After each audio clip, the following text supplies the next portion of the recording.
Welcome to the debate. I want you to imagine, just for a second, two people claiming ownership of the exact same piece of property. Okay. So one person is standing in the front yard, and they're holding a perfectly stamped, legally binding title deed signed by a judge. Right, the legal owner. Exactly. But the other person is standing in the living room holding a loaded shotgun. Oh, wow. Yeah, that changes things. Right, so who actually controls the house? I mean, is it the legal paperwork that the entire society agrees to recognize? Or is it, the threat of immediate physical violence? It's a fascinating tension, isn't it? Because, well, without the deed, the person with the gun is just a trespasser, right?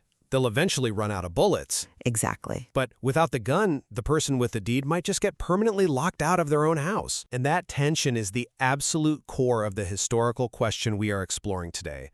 We are looking at a crucial, honestly terrifying window of history, Germany, between January 1933 and August 1934. A very narrow window. Very narrow. And the central question is this: what was the most significant factor in the establishment of the Nazi dictatorship? Now, we both agree that January 30, 1933, when President Paul von Hindenburg appointed Adolf Hitler as chancellor, that was merely a starting point. Right. It was a move orchestrated by conservatives who genuinely believed they could box Hitler in, that they could control him. Yeah, they really thought that. And that appointment gave him legal access to state resources, sure, but he did not have full control. And he certainly didn't have a majority in the Reichstag. So our debate today is about how that precarious, limited foothold transformed into an absolute dictatorship in roughly 18 months. Which is just an astonishingly compressed timeline for the complete dismantling of a modern republic. It really is. And my position today is that this dictatorship was fundamentally established through what we can call a legal revolution. Okay. It was the systemic, highly calculated manipulation of constitutional mechanics, culminating specifically in the Enabling Act, that formed the unshakable structural foundation of the regime. I'd argue that by weaponizing the law, the Nazis legally co-opted the state bureaucracy, and that is what gave the dictatorship its permanence. And I take the opposing view here. I argue that the constitutional mechanics and the legal maneuvers you're focusing on were essentially, window dressing. Window dressing? Yeah. The true establishment of the dictatorship relied on raw terror, the application of brute physical force, and ultimately the violent co-opting of the traditional military establishment during the Night of the Long Knives. I mean, the paperwork only mattered because there was overwhelming lethal violence backing it up. Well, let me start by laying out the framework for this legal revolution. Because I think we often get so distracted by the sheer brutality of the regime that we miss the chilling administrative precision that actually built it. Fair enough. I mean, dictators don't usually burn down the legal system. They rewrite the code so the system legally mandates their absolute power. The true death of the Weimar Republic didn't happen in a street brawl. Where did it happen then? It happened in the Kroll Opera House in March 1933 with the passage of the Enabling Act. Wait, let me pause you right there. Before we even talk about the Enabling Act, we have to clarify for our listeners why they were meeting in the Kroll Opera House in the first place rather than the actual Parliament building. Well, sure, they were there because the Reichstag building had literally just burned down. Right, the Reichstag fire in late February. But, the venue change aside, the session inside the Opera House was fundamentally legislative. Changing the Constitution to grant Hitler dictatorial powers required a two-thirds majority in Parliament. Yeah. To negotiate with the Center Party, the Catholic political faction, to get those votes. Right. They made promises to protect the church. Once the Enabling Act passed, it legally allowed Hitler to make laws without consulting the Reichstag at all. It rendered Parliament entirely irrelevant. But look at the environment of that vote. You mentioned political maneuvering, but SA paramilitary men, the brown shirts, were literally lining the aisles of the Opera House. They were intimidating the deputies as they voted. Intimidation was present, yes, but why go through the charade of a vote at all? To create an illusion. Because a modern, complex state apparatus, like the civil service, the police, the judges, the civil administrators, they cannot and will not operate smoothly on street-level thuggery alone. These were conservative, legally minded bureaucrats. True. They needed a legal mechanism to legitimize their actions to themselves and to the public. Once Hitler had the Enabling Act, he possessed the legal lever to dismantle society systematically.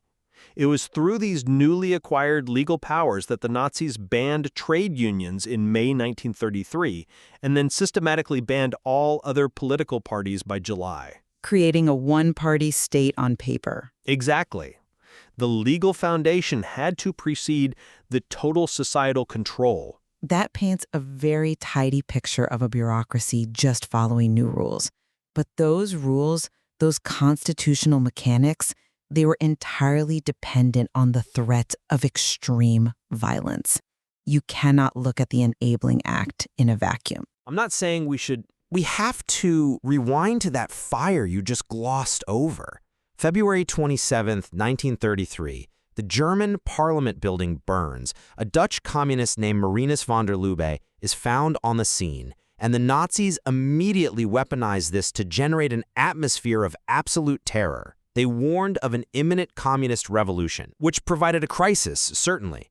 But a crisis doesn't automatically equal a dictatorship. It does, when you use the crisis to break the Constitution. I mean, the very next day, Hindenburg signs the Reichstag fire decree, and we really need to understand the mechanism here. The use of Article 48. Yes, he used Article 48 of the Weimar Constitution, which was designed as an emergency power to protect the Republic, as a backdoor to destroy it. What did this decree do?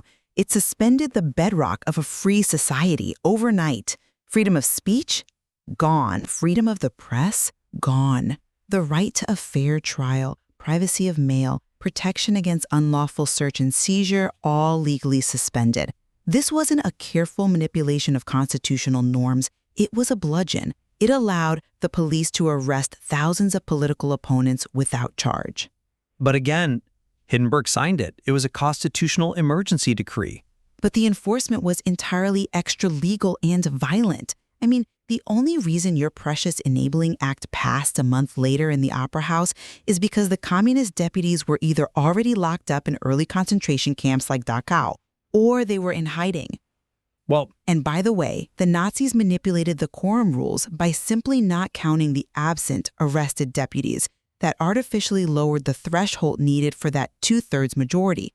The dictatorship wasn't truly secured by that piece of paper. The paperwork was forced through by violence. The Reichstag fire decree definitely provided the atmosphere of terror. I don't deny that. But I want to push back on the idea that the terror alone was the driving engine. how so? If raw force and the emergency decree were enough to establish the dictatorship, why did the Nazis bother proceeding with the national elections in early March 1933? They still desperately needed the electorate to validate their position. Okay. They pursued the constitutional route because terror without law is just a temporary riot. Even with the fear of a communist uprising gripping the nation, they needed a democratic mandate to legitimize the structural changes they were planning. I mean, I'm sorry, but I just don't buy that. And let me tell you why. You bring up the March 1933 elections as proof of their desire for a legal mandate. But let's look closely at the actual results of that election. Okay, let's look at them. Even with the political opposition aggressively suppressed and locked up by the Reichstag fire decree, even with total state control over the radio and media, and even with the SA literally looming over the polling stations, physically intimidating voters, the Nazis still only won 43.9% of the vote. But they were still the largest party by a massive margin. But not a majority. In a parliamentary system, failing to secure a majority when you hold all the cards and all the weapons is a glaring vulnerability. It proves that Hitler's political power was incredibly fragile at that exact moment. Fragile, yes, but The fact that they still had to rely on a coalition with traditional conservatives to govern shows that their so-called legal mandate was desperately weak. It was precisely because the legal foundation was so precarious that the physical violence had to bridge the gap. The law wasn't leading the charge. Violence was dragging the law across the finish line. I understand framing it that way, but I think focusing solely on the violence misinterprets how a state's immune system is actually compromised. What do you mean by immune system? Well, the bulldozer and title deed metaphor we started with is a bit clunky, so let's look at it biologically. The SA street violence, the intimidation, the arrests, that was a virus. It made the Weimar Republic sick. It caused fever and chaos. Right. But the enabling act? That was the autoimmune response. That was the moment the Republic's own legal system turned on itself and permanently shut down its own organs. You can fight off a virus, but when your own constitutional DNA is rewritten to attack democratic institutions, the state is dead. It's an interesting way to put it. The enabling act was the structural blueprint that forced honest, conservative judges and police officers to do the regime's dirty work, because now the terror was perfectly legal. But a legal dictatorship has a massive, fatal blind spot. What happens when the people holding the guns, the people enforcing your new autoimmune laws, decide they want to be in charge? Your biological metaphor breaks down when the virus decides to kill the host. Ah. This brings us to the crisis of 1934. Because a title deed or a rewritten legal code is completely useless if the armed guards standing outside refuse to honor it. You're pivoting to the internal tension with the SA. Exactly. By 1934, Ernst Röhm, the leader of the SA, commanded roughly 3 million men. He wanted a second revolution. He wanted to merge his working-class brown shirts with the regular German army, the Reichswehr. Yes, which was a huge problem for Hitler. A massive problem. Now, the traditional military establishment was aristocratic, Prussian, and deeply professional. They despised the SA, viewing them as a disorganized, violent mob. Hitler was caught in the middle. He had his legal enabling act, sure, but he was facing a very physical threat from within his own party and a potential veto from the traditional military. Right. If the professional army decided to step in and remove Hitler, no piece of paper passed in the Choral Opera House was going to stop them. It was definitely a severe crisis of leadership. I'll grant you that. It was an existential threat. So, how is this resolved? Does Hitler pass another law? Does he rely on the civil service? No. June 30, 1934, the night of the Long Knives, Hitler unleashes the SA to violently purge the SA leadership. Yeah. Röhm is murdered, along with scores of other political enemies, including conservative figures like the former Chancellor von Schleicher, who had nothing to do with the SA. This was extrajudicial murder on a massive state-sponsored scale. True. And why is this the most significant factor in establishing the dictatorship? Because it eliminated the internal threat, but more importantly, it won the vital, indispensable support of the regular army. It explicitly demonstrated Hitler's willingness to use extreme illegal violence to settle state affairs. That was the moment Hitler gained unshakable control of Germany's actual power structures. I see why you think that, but let me give you a different perspective on the Night of the Long Knives. I don't view it as the establishment of the dictatorship. You don't? No. I view it as a drastic defensive action to protect the dictatorship that had already been structurally established the previous summer. Think about the timeline here. By June 1934, Germany was already a legally functioning one-party state. Okay. The massive trade unions had been neutralized and legally replaced by the German Labor Front over a year prior. All other political parties were formally outlawed by decree in July 1933. The structural legal dictatorship was already complete. But what good is a structural dictatorship if it can be violently overthrown by a disgruntled paramilitary leader on a Tuesday? Well, it proves the regime was facing turbulence, but the foundation was already poured. The purge of Rome wasn't the pouring of the foundation.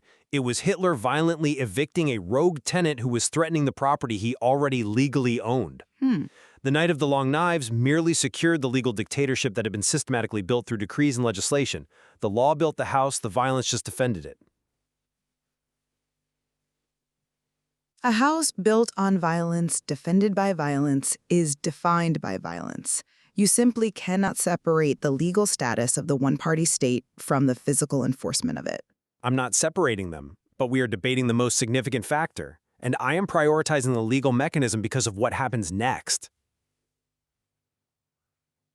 Okay, If we look at the final act of this timeline, we see the absolute pinnacle of this legal structural maneuvering.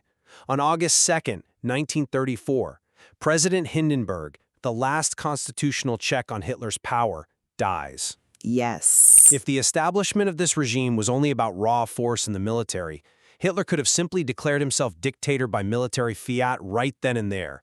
But what does he actually do? He uses the law. He passes the law concerning the highest state office of the Reich. Exactly. The roles of chancellor and president are legally merged into a brand new singular constitutional office, the Führer and Reichschancellor. This wasn't a violent coup, it was a structural consolidation. Right. It was the final legal seal on the dictatorship, closing the very loophole that Hindenburg's independent presidency had represented since January 1933. He codified his absolute power. That's a compelling argument, but have you considered what happened immediately after Hindenburg's death? Practically the very next day. Because the event that follows the creation of the Führer title completely shatters your premise about institutions and laws being the ultimate foundation. Which event? I am talking about the military oath of allegiance. Oh, the new oath taken by the Reichswehr. Yes, in August 1934, the entire armed forces swore a newly drafted oath. But listen to the specific mechanics of the language here. They did not swear loyalty to the new legally constructed office of the Führer. Right. They did not swear to uphold the German constitution. They didn't even swear loyalty to the nation of Germany or the fatherland. The military swore a personal oath of unconditional obedience to Adolf Hitler by name. Yeah, it goes, I swear by God the sacred oath that to the leader of the German Empire and people, Adolf Hitler, Supreme Commander of the Armed Forces, I shall render unconditional obedience. Exactly. Listen to those words. That is not an institutional mechanism. That is a deeply personal, almost medieval pledge of feudal loyalty. And why did the aristocratic army agree to swear this to a former corporal? Well, Because of the blood spilled during the Night of the Long Knives just weeks prior. Hitler had solved their SA problem through murder, and in return, they gave him their absolute personal loyalty. This completely undercuts the legal revolution theory. do you think so? I do. It proves that individual terror, personal loyalty, and the monopoly on physical force ultimately superseded any structural or legal institutions. I mean, the meticulously drafted laws of the Reichstag and the decrees of the civil service meant nothing compared to the physical loyalty of the hundreds of thousands of men holding the weapons. The legal revolution was the illusion. The personal, violent subjugation of the state was the reality. I think we have arrived at the absolute crux of our disagreement here. And it highlights just how complex and, multi-layered the mechanics of this period truly are. Definitely. If I am summarizing my stance based on our discussion, the establishment of the Nazi dictatorship was fundamentally a systemic, legislative dismantling of a democracy from the inside out. The violence was a terrifying tool, yes, but the most significant factor was how decrees, the Enabling Act, and constitutional loopholes weaponized the German legal system itself. Right. They used the Constitution to permanently neutralize the Reichstag. They used the law to dismantle the massive trade unions, and they used legislation to ban opposing political parties. They turned the massive, efficient, conservative German bureaucracy into an instrument of dictatorship. Without that legal framework rewriting the state's DNA, the regime simply could not have functioned on a systemic, day-to-day basis. And my summary is that the dictatorship was fundamentally born from and ultimately cemented by coercion, fear, and force. The legal system you described was merely a captive audience to the violence. Yeah. From the deliberate exploitation of the Reichstag fire to create mass panic and suspend civil liberties, to the physical intimidation by the SA at the ballot boxes, to the brute extrajudicial murder during the Night of the Long Knives, laws were entirely secondary to physical dominance. Securing the army's personal oath of allegiance to one man, not a constitution or an office, proves that force was the ultimate arbiter of power. The paperwork only existed because a shotgun was pointed at the heads of the legislators. Yet, looking at the entire arc of this incredibly dark chapter, there are vital points of convergence between our perspectives. We both clearly agree that January 1933 was merely a starting point. Absolutely. The traditional conservative establishment men like von Papen and Hindenburg made a catastrophic historical miscalculation in believing they could grant a demagogue legal access to state power and somehow contain him within traditional bounds. It was a fatal underestimation of both his political cunning and his complete willingness to employ absolute ruthlessness. They thought they were hiring a loudmouth to manage the crowds, and they ended up handing the keys to an arsonist. That's a great way to put it. And we also firmly agree that by August 1934, following Hindenburg's death and that deeply personal military oath, the consolidation of power was absolute. The window of opportunity to stop the regime from within the system had completely, irreversibly closed. It really forces us to reflect on the broader fragility of human institutions. When we study the mechanics of how modern democracies fail, we are compelled to look at the synthesis of these two forces. We have to look at the structural vulnerabilities, the emergency powers like Article 48, and legislative surrender like the Enabling Act, and we have to look at the extra-legal actions, the violence and the terror that exploit those exact vulnerabilities. Yeah. It's never just a hostile takeover of the paperwork, and it's never just a violent riot in the streets. It's the terrifying symbiotic relationship between the two. It is a sobering reminder that constitutional safeguards and democratic institutions are only as strong as the courage of the people willing to stand up and defend them against physical coercion. When the people enforcing the law decide that order is more important than liberty, the institutions collapse remarkably fast. It leaves us with a profound question about the nature of power itself. When you look back at that metaphor we started with, the house being claimed by two different forces, you have to weigh the historical evidence for yourself. Between January 1933 and August 1934, was it the weaponized title deed that ultimately captured the soul of the German state, or was it the shotgun? There is so much more to explore in the historical record, and we encourage you to keep questioning the mechanics of power. Thank you for joining us on the debate.